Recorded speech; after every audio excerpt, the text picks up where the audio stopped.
मलाई नि एउटा कुरा अचानक याद आयो कि अनि मलाई तपाईँहरूसँग सेयर गर्न मन लाग्यो क्या। मैले कता कता लेखेको पनि देखेँ।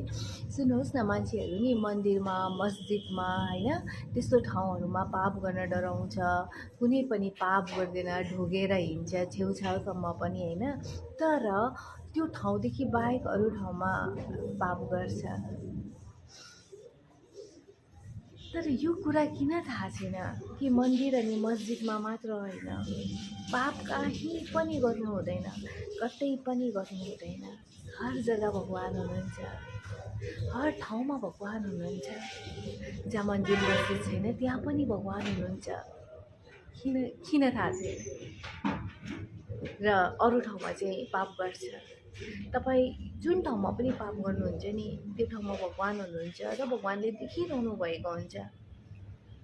यो तपाईँ कहिले नसोच्नुहोस् कि भगवानले देख्नु भएको छैन। तपाईँ संसारसँग चोरी गर्न सक्नुहुन्छ, संसारलाई ढाक्न सक्नुहुन्छ, संसारलाई लुकाउन सक्नुहुन्छ, तर भगवानलाई लुकाउन केही सक्नुहुन्न।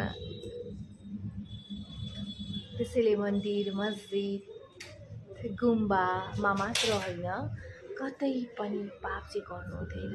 कसैको बारेमा गलत र नराम्रो सोच्नु पनि हुँदैन।